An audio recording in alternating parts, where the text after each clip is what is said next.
Damai sejahtera dari Allah Bapa Tuhan kita dan dari Yesus Kristus menyertai kamu. Amin. Shalom Bapak Ibu yang dikasihi Tuhan Yesus Kristus. Firman Tuhan yang akan memberangkatkan kita untuk mengawali hari pada hari ini tertulis dalam Yakobus pasal 5 ayat 13. Demikian dikatakan, kalau ada seorang di antara kamu yang menderita, baiklah ia berdoa. Kalau ada seorang yang bergembira, baiklah ia menyanyi. Bapak Ibu yang dikasihi Tuhan Yesus Kristus, jika kita diperhadapkan dengan kesusahan, persoalan, pergumulan, misalnya dengan pekerjaan kita yang tidak membuahkan hasil, atau usaha kita gagal, atau hasil ladang kita tidak sesuai dengan yang kita harapkan, apa reaksi kita? Bagaimana kita bereaksi akan pergumulan yang tengah kita hadapi? Pada umumnya, orang akan bereaksi mengomel, kemudian menggerutu, marah, dan lain sebagainya. Reaksi yang salah dari seseorang yang sedang bergumul atau yang sedang menderita adalah ketika bereaksi marah, ngomel, menggerutu, dan mungkin menyalahkan diri sendiri atau juga menyalahkan orang lain.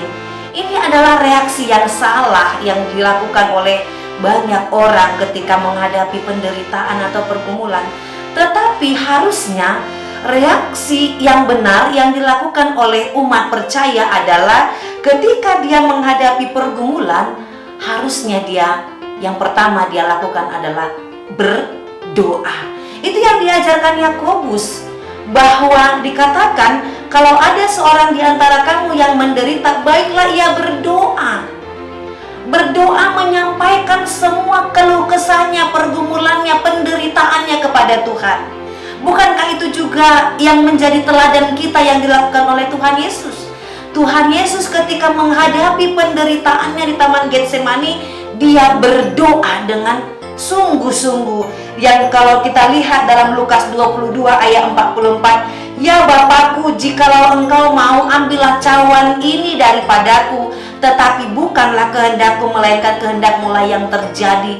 Tuhan Yesus berdoa di dalam menghadapi penderitaannya. Melalui doa kita dapat dikuatkan, sebagaimana sudah dijamin bahwa kasih karunia Tuhan cukuplah bagi kita. Kasih karunia Tuhanlah yang menaungi kehidupan kita sehingga kita mampu melewati setiap hal-hal sulit. Hal ini juga yang dikatakan oleh Paulus ketika dia menghadapi penderitaan, kesusahan dalam pelayanannya. Paulus katakan dalam 2 Korintus 12 ayat 9, tetapi jawab Tuhan kepadaku, cukuplah kasih karuniaku bagimu, sebab justru dalam kelemahanlah kuasaku menjadi sempurna. Sebab itu terlebih suka aku bermegah atas kelemahanku, supaya kuasa Kristus turun menaungi aku. Bapak Ibu yang dikasihi Tuhan, justru dalam kelemahan kuasa Kristus sempurna dalam diri kita. Justru di dalam kelemahan kita, kuasa Kristus sempurna menaungi kehidupan umat percaya. Oleh karena itu, sebagaimana yang dialami oleh Tuhan Yesus, dia menghadapi pergumulan, dia mau berdoa kepada Allah Bapa ketika dia menghadapi pergumulan. Demikian juga kita, supaya kita berdoa ketika pun kita menghadapi penderitaan Allah ataupun pergumulan. Doa ialah menyesuaikan kehendak Allah, menyesuaikan kehendak Allah. Doa adalah menyesuaikan kehendak kita dengan kehendak Allah, bukan sebaliknya. Tuhan menyesuaikan kehendak kita, tidak. Tetapi doa bagaimana kita menyesuaikan kehendak Allah yang terjadi dalam kehidupan kita. Oleh karena itu dikatakan, bukanlah kehendakku melainkan kehendakmu yang terjadi. Itu yang tertulis dalam Lukas 22 ayat 42. Dan kemudian firman Tuhan katakan di ayat renungan hari ini, kalau ada seorang yang bergembira, baiklah ia menyanyi.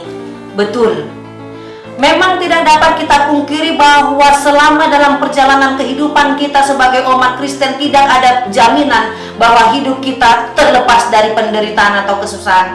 Tetapi kalaupun kita diperhadapkan dengan pergumulan dan penderitaan, biarlah hati kita terpelihara dengan sukacita. Kalau ada yang bergembira, baiklah ia menyanyi. Kehidupan umat Kristen tidak terlepas dari penderitaan, tetapi juga jangan sampai kita lupa untuk bersukacita dan bersyukur kepada Tuhan. Dan biarlah hati kita terpelihara dengan tetap mengucap syukur dengan suasana sukacita itu. Makanya kalau kita lihat dalam kitab Amsal dikatakan, hati yang gembira adalah obat, semangat yang patah mengeringkan tulang. Artinya kita mau diarahkan supaya kalaupun banyak derita pergumulan yang kita hadapi, biarlah kita tetap memelihara sukacita dalam hidup kita apapun yang terjadi. Sebab sumber sukacita kita itu berasal dari Tuhan.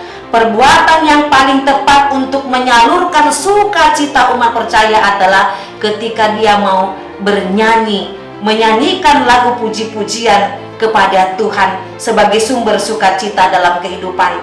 Dan kesusahan yang kita hadapi pada hari ini, janganlah itu yang membatasi kita dan sehingga kita sulit untuk bersukacita. Maka seperti lagu sekolah minggu yang mengatakan, di sini senang, di sana senang, di mana-mana hatiku senang. Artinya hati kita terus-menerus terpelihara di dalam Tuhan, di dalam sukacita.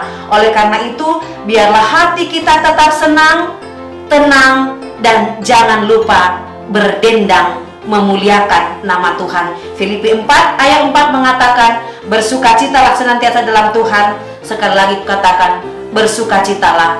Biarlah kita terus-menerus memuliakan nama Tuhan. Hati kita bergembira. Tuhan Yesus memberkati. Shalom.